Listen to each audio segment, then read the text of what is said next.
Hi guys, this is the advisor and welcome back to my channel. Today I'm going to be tackling three vital issues. The first two is to teach people lessons that they can walk away with and hopefully become better persons.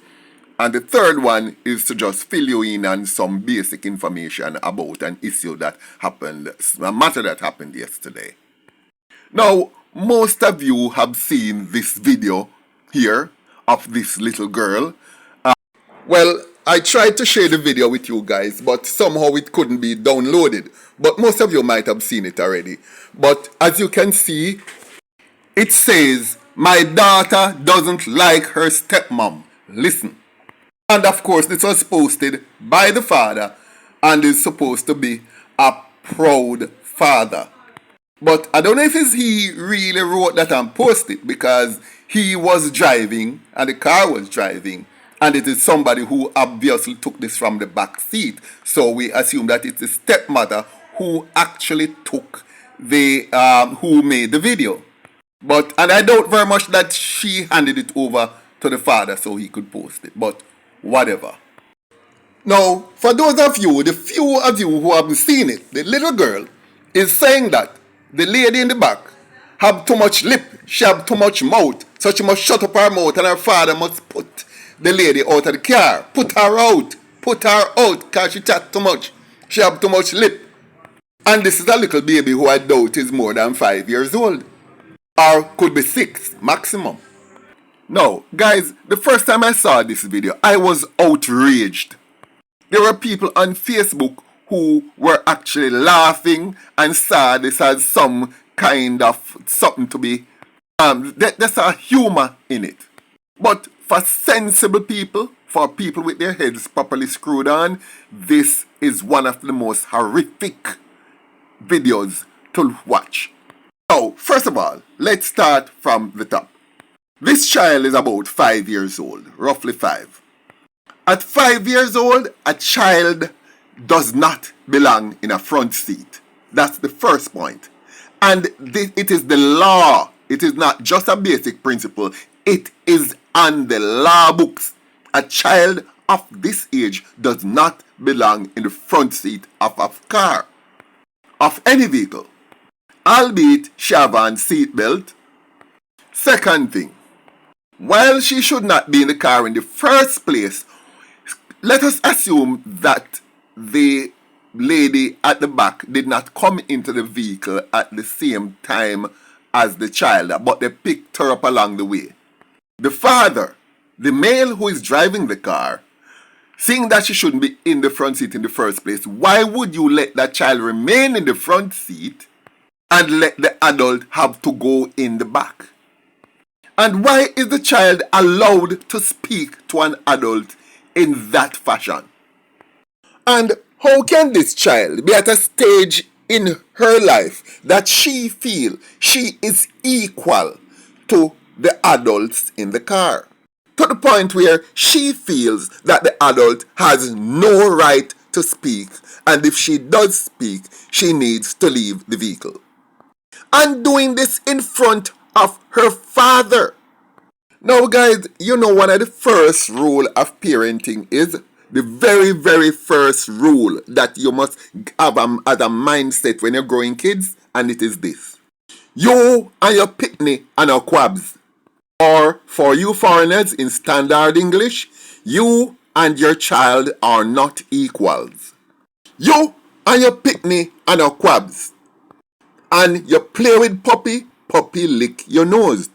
You are in charge, and as a parent, you should have total control over what your child says in front of you, if not behind you, although that should also apply. But you have a child talking back to an adult and be in that kind of a manner. And it gets worse. The man is actually pleading to the child to leave the adult alone. Pleading to the child? Hold on. Who is in charge here? Who is really in charge? One thing I'll say about this case is that this little baby is in grave danger. This child is in need of care and protection.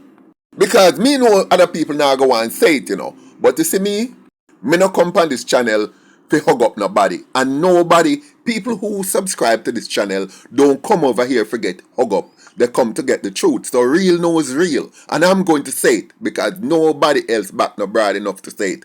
But if this father don't start grind this like a picnic already, it's only a matter of time before him start, because he see this little baby as an adult with him as himself. So this child need to be taken out of his care and handed over to somebody who is a responsible adult, because him himself look like him a picnic too. And the police need to get on this case and find this child and find this father, because he also needs help. Just equal, I think, to the child. And the lady, if you are a passenger in this car, if you were the passenger here, and if you were looking this man, if this man was looking you, their heart, run. What me say? Run. Amen. Praise the Lord. Now let me move on.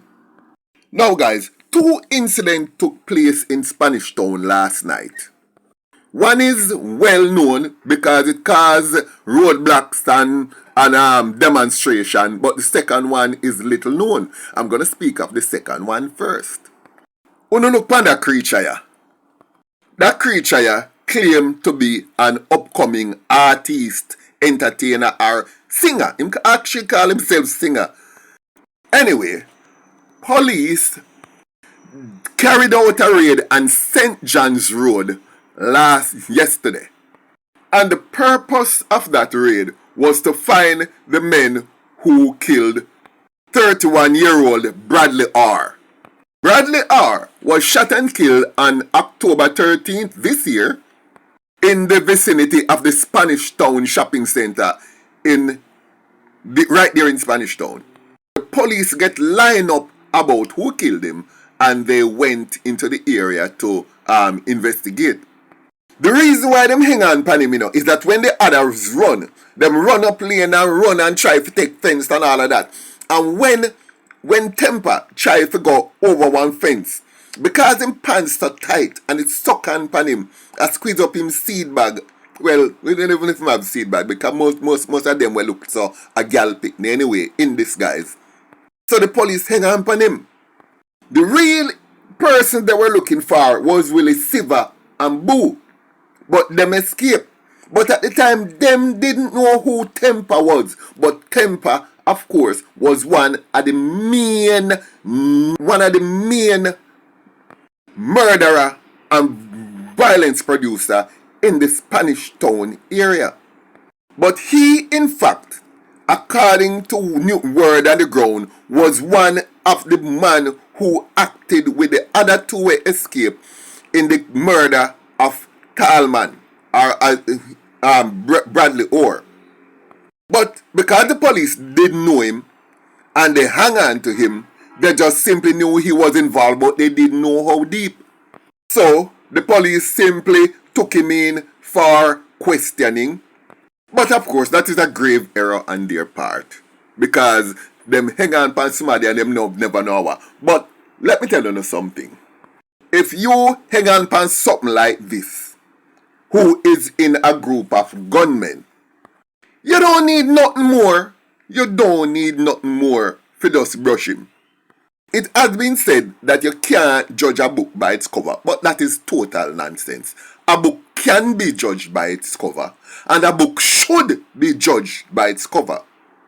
This is not in any way to suggest that you cannot be wrong, but in close to in at least 99% of cases, when you judge something to be what it appears to be, you are right. And if you judge 100 things and 99 times you are right when you look at them, what does that tell you? Don't judge them by how them look. Let me ask you a question.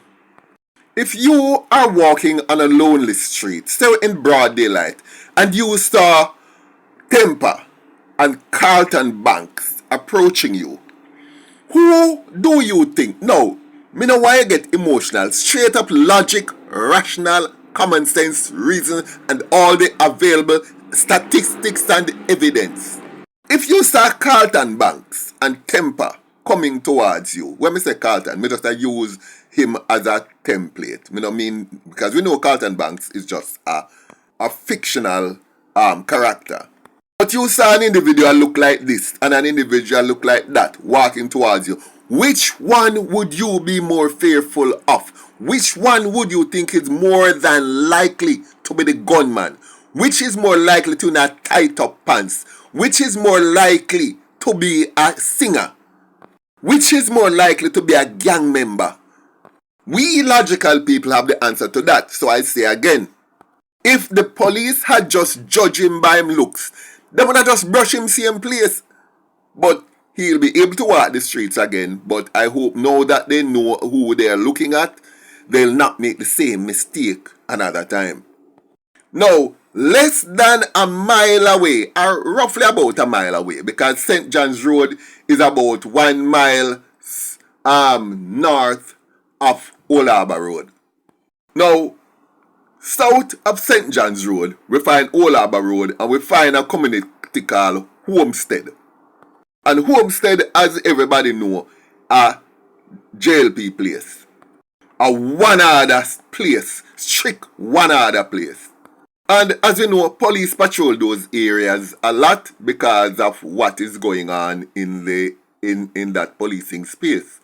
Now, during their patrol on Devon Lane, I think it named, they came upon a group of men. And when the police were coming, one of them kind of start back off and start ease out and ease way and look around him. And the police kind of get say, hold on, how the man there move so bummy? Then the man just took off. But when him took off now, him realized that the police were onto him and they were coming at him. By the way, you know, let me say this. The police were not looking for anybody special, you know. But let me tell you, with the mindset of a wrongdoer who have a gun on him. Once he sees the police approaching, he's going to assume that the police is coming for him, or that the police is going to at least stop and search everybody.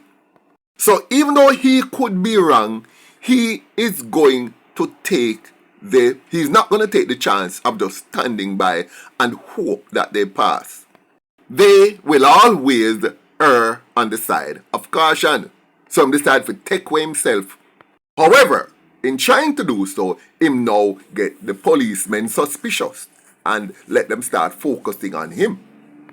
Him go in a one yard. He go through a gate and then go in the yard, and when him go in the corner, I hear that what happened is that he tried to pull the gun to throw it under somewhere, throw it on the roof or somewhere, but when he tried to do that, the gun slipped down to him crutch.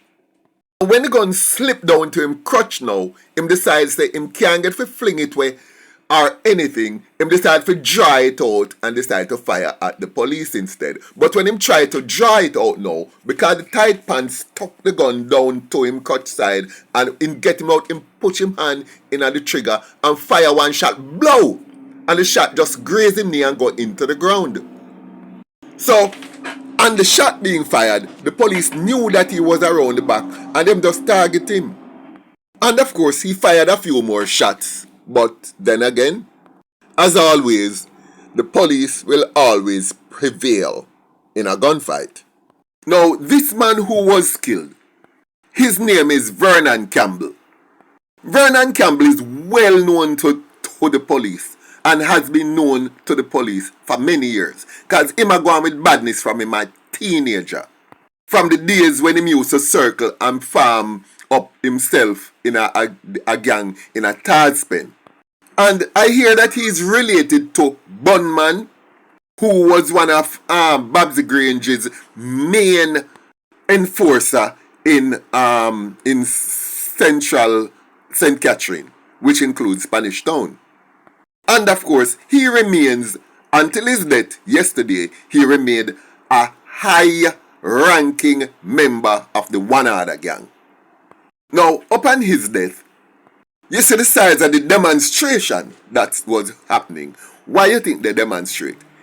As me say, them do demonstrate for Carlton. So from you see big demonstration and tire, light and placard and wall up, you know what it mean? The police were right. So, as usual, I don't come on this channel advocating for people to die. I come on here to advocate for decent people to live. I am here to save the life of decent people. And once people decent, you see it on them outside too. Trust me. So, if you were one of those who used to judge people, you used to say don't judge people by them cover, you need to stop. Stop follow silly sound bites. Of course you're gonna be wrong at times. Of course you're gonna be wrong because you're not always gonna be right. But if you're gonna be right 9 out of 10 times, then that's a risk to take. If you have a dice where when you throw it, it goes 6 on the 6 9 times out of 10, wouldn't you always say that as the dice you are to use? And people, don't come at me. I know DIE means singular and DICE is plural. But this is Jamaica. And in Jamaica is one dice and more than one dice. So me, I said dice. Thank you very much. I'm not being not that I'm ignorant, okay? Anyway, guys, thanks for listening. I really appreciate when you visit my channel. Thank you so much. Enough respect. Like, share, leave a comment below, and I look forward to seeing you in my next video.